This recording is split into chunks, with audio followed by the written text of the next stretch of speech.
Porch light flicker on the siding, moths dancing like they know the tune. Porch light flicker on the siding, moths dancing like they know the tune. Every breath feels borrowed, but tonight the world's in tune.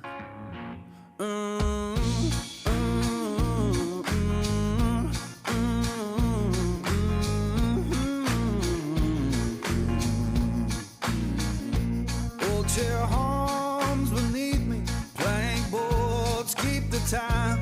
Old chair hums beneath me, plank boards keep the time. If this sound ain't perfect, that's how I always mine.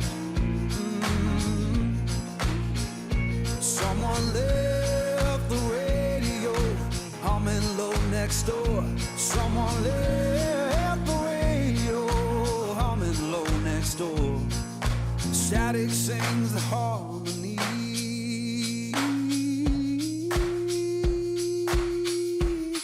I couldn't ask for more.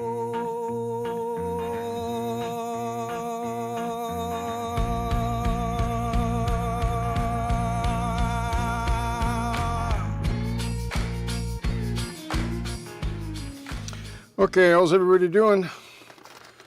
So, signals. I just want to give you a quick overview on the signal system that I use.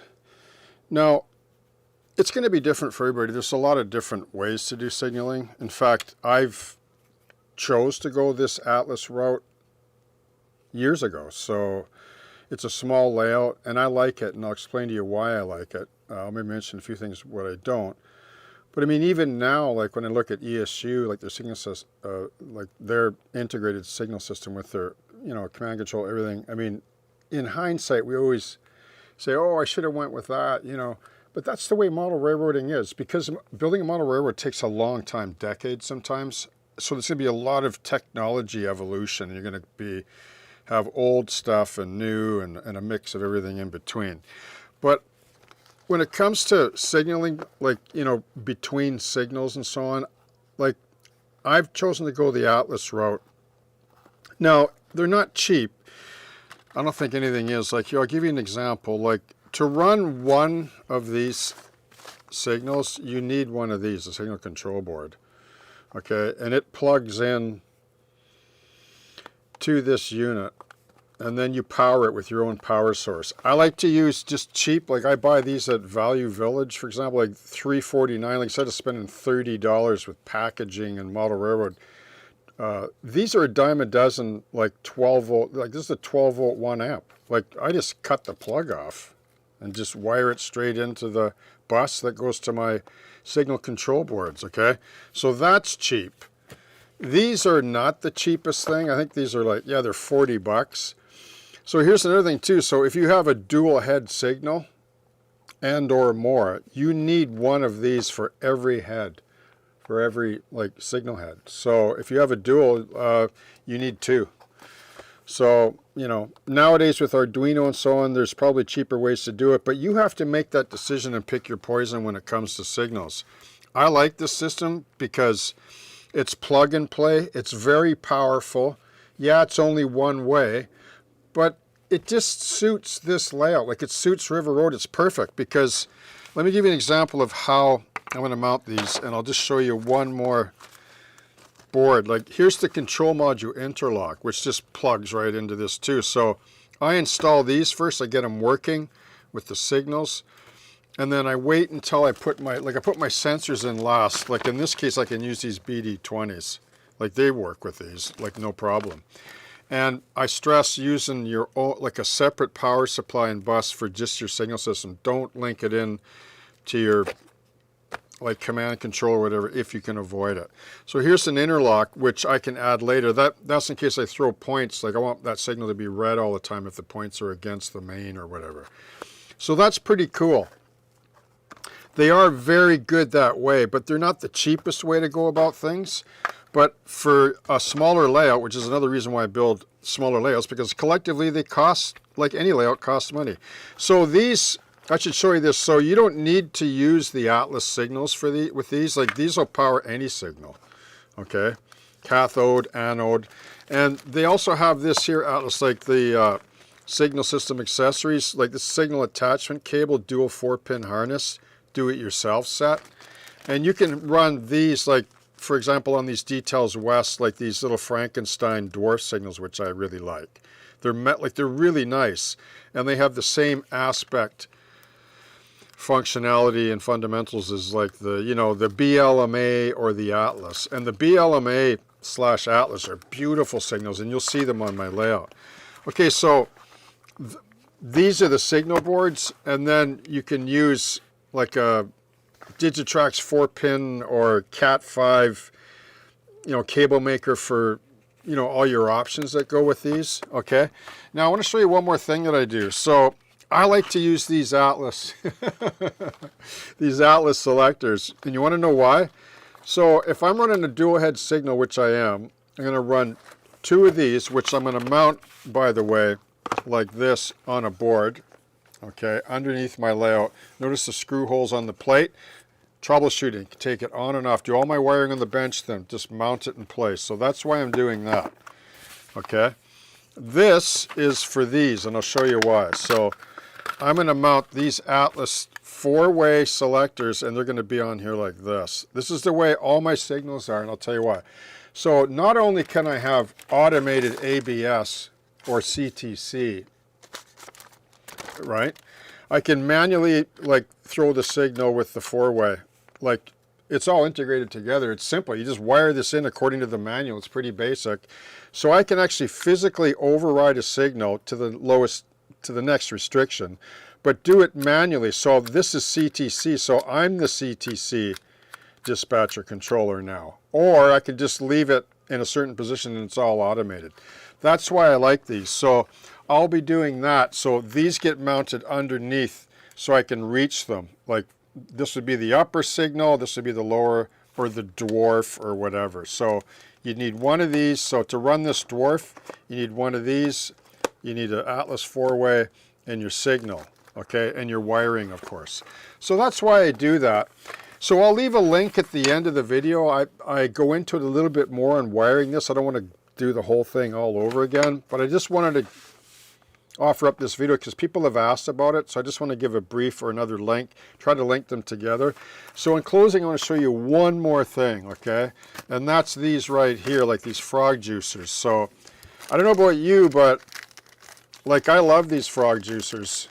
Like I just attach this to my frog, and with Mopower Keep Alive capacitors on a switching layout with realistic terrain and the odd dirty track spot, I never have stalls. I can idle on a turnout without even thinking about it, and this is all automatic, and it's good up to 5 amps. I think the new ones are 8 amps. And then I just make a little standoff, and then I double-sided tape that, and then I glue that to the bottom of the layout with some super glue so I can pop that off. But these are really easy to install, and they're actually very addicting. So they automatically throw the polarity of your power routed turnout, okay? So, you know, all in all, in closing, it's a pretty good system. It's not the only way to go, but if you have a small layout and you just want a couple of signals on your layout because they're cool, right? And you want to run them manually. You don't want to use sensors. You can do that too, and or both or all three, okay?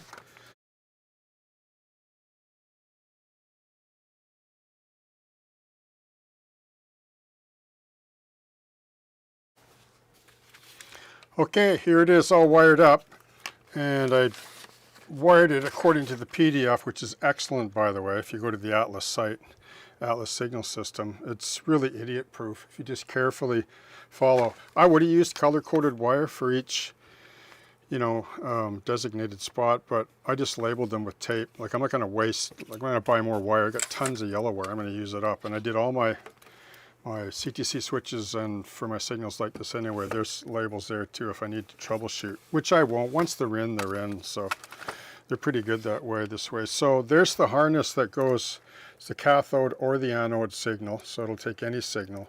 They give you both options with the extension here. And then I'll put another one there. And then there's my power in and then it jumpers over to the next one. You can daisy chain them all along, and you can daisy chain them with the Cat 5, etc., etc. That's one thing I like about it, this kind of system.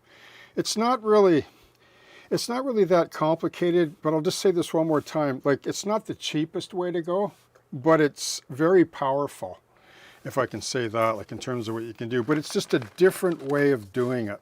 And there are many ways to do it, like Arduino and stuff works really well. Nowadays, a lot of people are doing that. Okay, so this will go up underneath where the signals are. And then this I'm going to feed up over the joist and then to a stud. I'm going to screw this in for my panel just underneath so I can reach it like under the fascia. That's how I have them all, and I can throw the different switches or restrictions, which, you know, very simple and works works perfectly. Okay.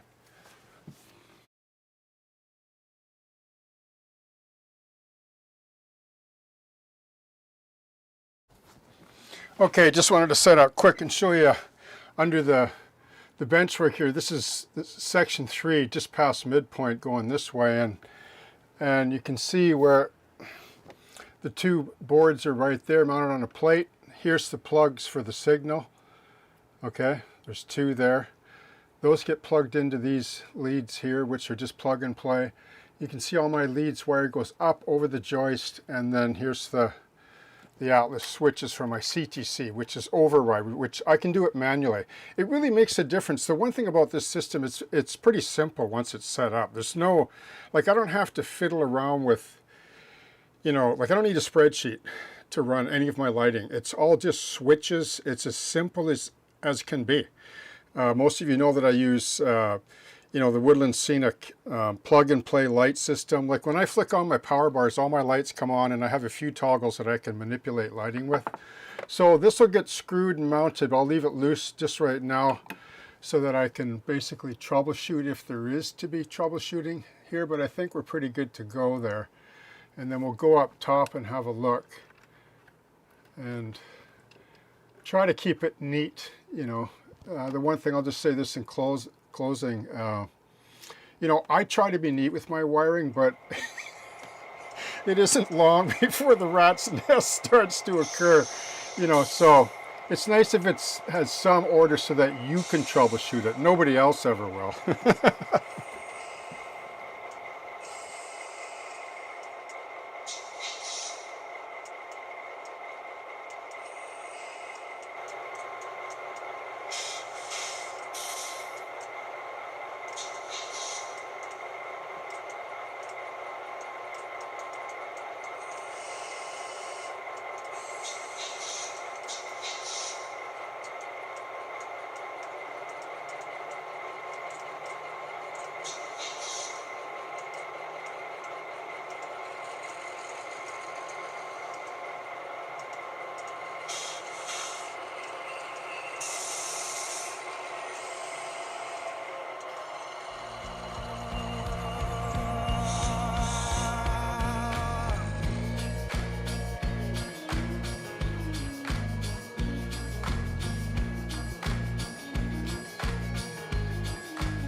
Let the porch light burn uneven.